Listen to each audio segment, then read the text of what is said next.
Who put the first guitar in your hands then? I mean, what do you mean you were tested for a musical aptitude? Who decided to do that? When I was, I think, about 7, they came to our school and they tested everybody in the school. They did this sort of strange music test. They played different tones, and you had to say it was higher or lower. It was pretty simple to me. Right. And anyway, so about a week later, they called me and my family into the office, and the principal said, "Your son just got the highest score ever on this test in the state of Illinois.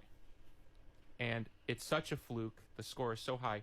Can we have your permission to retest him, because we think maybe he just guessed the answers right." Wow. And so my father said, "Sure." They retested me like right at that moment, and I tested higher than the first time. And they said at that point, "Your son's probably a musical savant.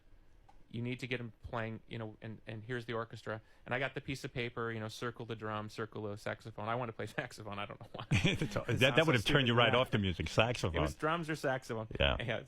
And I came home with the piece of paper, and I showed my dad, and he goes, "I'm not paying that," because whatever was the cost of the whole thing, and that was the end of it. So here you're tested as a musical genius at like 6 years old, at the point that they think you're a savant. And then you don't pick up any instrument till you're 14. What is the instrument you pick up? Guitar. Guitar.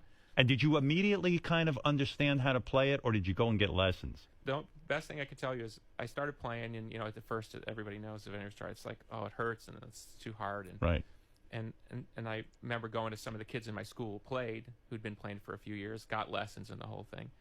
And, they were kind of arrogant. Yeah, whatever, you're the new kid. And about 6 months later, when I hooked back up to these kids, I was blowing them out of the water. How were you doing that? Were you influenced by the music of Clapton, or like who were you listening to? Zeppelin? Who were you listening to? Hendrix and Zeppelin and Black Sabbath. Were you so good at learning in 6 months that you'd listen to those guys and then just imitate them? Actually, this is a funny thing.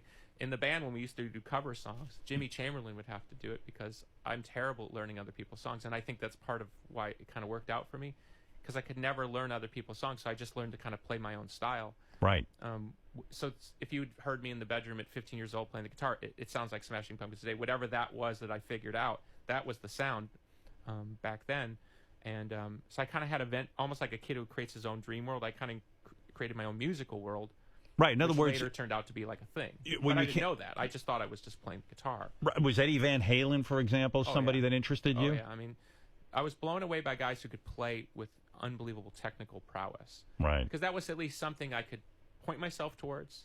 Right. I'd hear him play like Van Halen when I play some incredible run and think, how do you do that? Well, you sit there and go, and then you can't do it as well as he does, so you start faking and you start putting a little, and then that becomes part of your style.